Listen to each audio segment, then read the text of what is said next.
Good day all guys! Wanna go camping? Tara, let's go here sa Camp Marilake. This is only here in Tanay, Rizal. So guys, inabot na kami ng dilim here pagdating kaya medyo hassle sa pagtawid since meron ilog. And this is our spot and ganito naman yung setup namin. So this is overnight camping guys. So we secure those things. Syempre, meron kaming mga kasamang kids that time. So ganito yung setup ng tulugan namin guys. And then meron din here sa car. Pwede rin matulog. And ayan, nag-set lang kami here ng bonfire. And ito yung mga kids, super enjoy. So it's marshmallow time. And after nyan, dito na rin kami nagluto ng aming food. So nag-fry kami dito ng masarap na daing na maraming bawang. Bangus nga pala yan guys. So ayan, tamang chill while waiting maluto. And like ayun, mag-ala siya.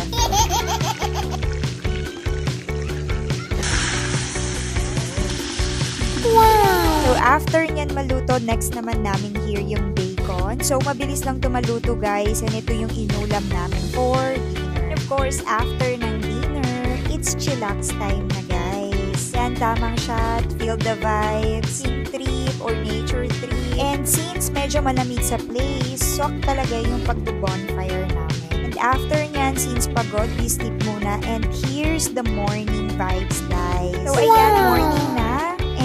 Yung iba is tulog pa and yung mga kids is tulog pa rin. So magpe-prepare lang din kami ng breakfast here and then check lang sa place.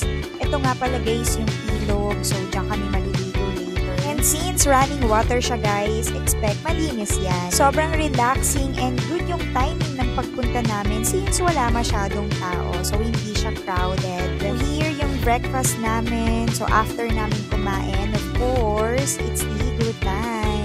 Siyempre, uunahan na ng mga kids yan. And by the way guys, kasama pala namin yung aming pet here, si Bullet. He is a French Bulldog. So ayan, kasama namin din siyang maligo here sa ilog. And ayan guys, tamang tampisaw, ini-enjoy lang yung water. And good thing here guys, hindi tirik yung araw dito, kaya goods na goods talaga siya. Kaya naman guys, if you wanted to visit Camp Marilake, ganito yung place niya. And ganyan yung itsura ng ilog guys. And take note, malawak siya guys and marami ring activities na you can try. So here, habang naliligo yung mga kids, nag-prep na rin kami ng aming lunch. So ayan, tamang video clips, kwentuhan, of course, enjoying the vibes. I can say guys na this is a good place na pwede nyong isama ang inyong family and friends to unwind. So ayan, tamang saing na us and ang ulam namin for that day is patola. Kasi patola ka. Char. Pero legit nga guys, patola yan. Made by Tita Claire. So may sabaw yan para sa mga kids. So ayan, while waiting maluto yung ulam, pag-iikot-ikot kami dito sa place guys. And don't worry guys, here kay Camp Marilake, meron na silang tindahan dito mismo sa loob ng camp. Pwede ka rin mag-arkila ng mga utensils. Ayan guys, ayun yung tindahan nila. Malaki yan guys. And meron ding mga ATV na pwede ninyong i-rent. So I told you guys, malawak talaga siya here. Hindi siya sobrang init since maraming mga puno dito guys. So ayan, tamang trippings kami here. Archery keme. Ayan guys, free lang yan guys. Bet nyong magganyan-ganyan go. So ayan, ini-enjoy lang namin yung place. Guys, if you have kids na kasama din talaga is mag-i-enjoy sila. Guys, if wala kayong dalang tent, meron din sila here available na you can rent. And aside dun sa archery, meron din sila ditong airsoft. Of course, we will try din to. I think nagbayad lang siguro kami ng 100 plus dun sa bala. Sa tama, isang putok. So ayan, makukulit. So sila una magta-try. So inaantay lang namin ihatid ni kuya yung mga pellets. And after nyan, ayan, mag-start na kaming mag-bang-bang. So guys, yung nakikita nyo pala doon, yung part sa left side, yun yung common CR guys. So madami siyang toilet doon. So ayan, instruct lang si kuya and then yun, tamang baril-baril na. So palit-palitan lang kami hanggat maubos yung bala. So ayan yung dalawa, sila naman yung nag-trippings here sa archery. So panaan gaming, ganun. Guys, may nakita kami here nakalawit haling sa puno. Hindi namin alam kung ano to. Para siyang seahorse. At siguro insect to. Si yours!